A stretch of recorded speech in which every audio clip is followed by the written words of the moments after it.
Welcome to This Explainer. Okay, today we are getting right into the mind of one of the most fascinating entrepreneurs of our time, Jack Ma. We're going to unpack a deeply inspiring framework he laid out for founders, dreamers, and underdog builders anywhere in the world. As we go through these ideas, we're extracting the ultimate visionary playbook straight from his own experiences. Listen, if you've ever felt like the odds were completely stacked against you, or maybe that your environment just lacks the perfect conditions for success, you are going to absolutely love the concepts we unpack today. I want to kick things off with a number, 30. What's the deal with 30? Well, when Jack Ma first started out, he was rejected by over 30 companies. Literally no one wanted to hire him. He failed his university entrance exams 3 times. He had no money, came from a really poor background, and had absolutely zero prestige attached to his name.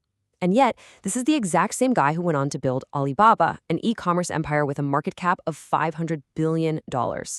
So how in the world do you go from being rejected by 30 companies to building a $500 billion giant? You use a completely different playbook. Okay, let's dive into the roadmap. We're going to hit the ultimate opportunity, the Alibaba origin story, solving problems, playing the long game, the 3 startup questions, and finally, catching your rabbit. Let's get into it. Section 1. The Ultimate Emerging Opportunity. Why Africa Mirrors China's Massive Boom.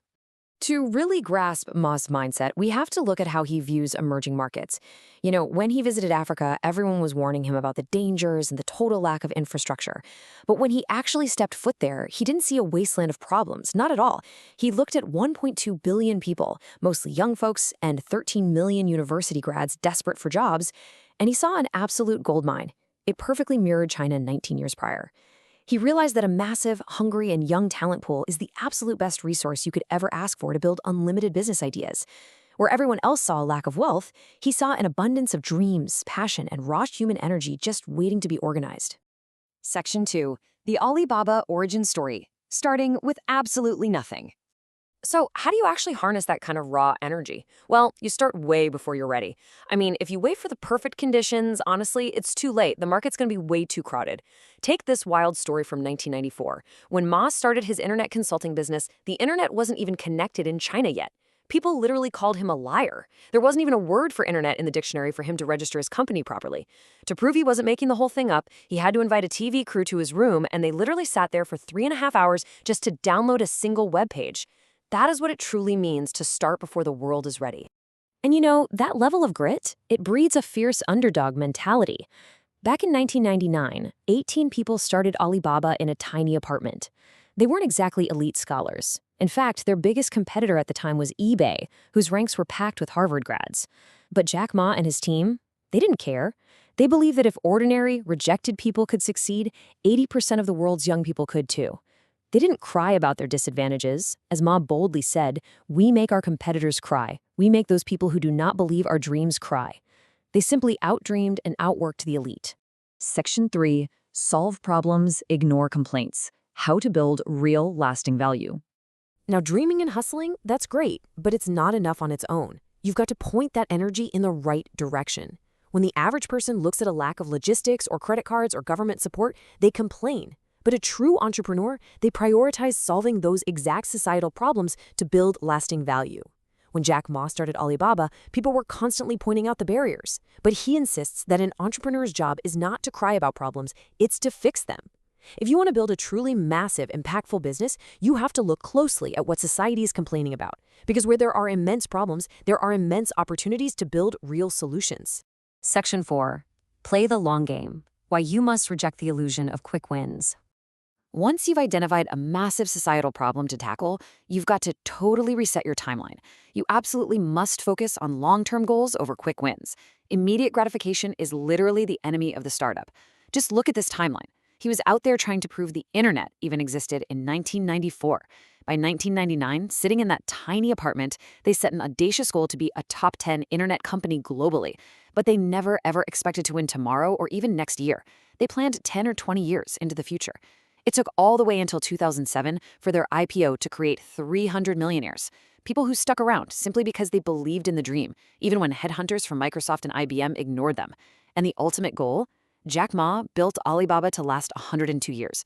You just do not build a 102-year empire by chasing a quick flip. I just love his logic here. He says if a business could actually be massively successful by next month, why you? Quick wins are usually reserved for those with immense resources already at their fingertips.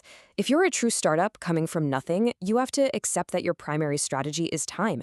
You prepare for 5 years, you prepare for 10 years, and you just outlast everyone else.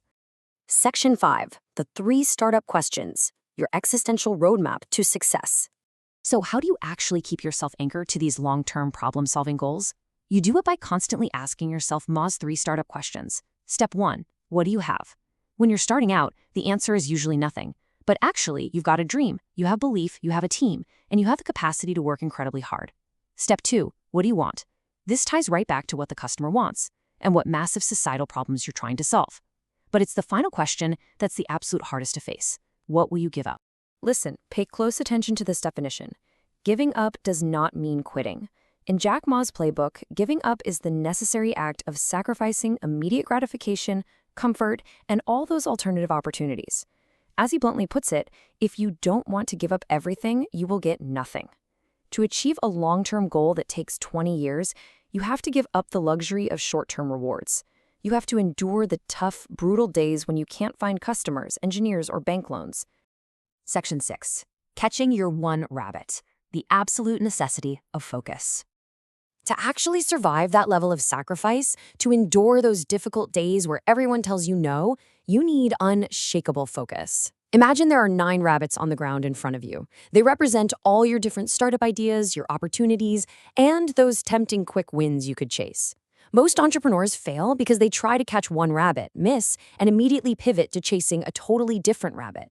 But Jack Ma says, if you want to catch the rabbit, don't change the rabbit, change yourself. Transform yourself to become capable of catching that specific rabbit, and do not stop chasing it until you have it. You've got to learn to focus completely on one single thing. So let's bring it all together.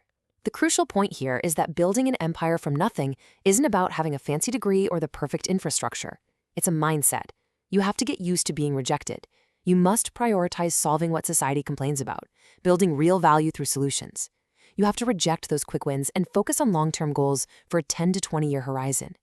You must constantly ask yourself what you're actually willing to give up. And finally, you have to possess the ruthless focus to chase just one rabbit. As we wrap up this explainer, I want to leave you with a final burning question. You know the playbook now. You know that complaints are actually just hidden opportunities and that true success is a decade-long game. So, looking at your own ambitions, in order to solve society's biggest problems, what are you willing to give up right now to catch your rabbit? Really think deeply about that one. Thanks so much for joining me to explore Jack Ma's amazing insights, and I'll catch you next time.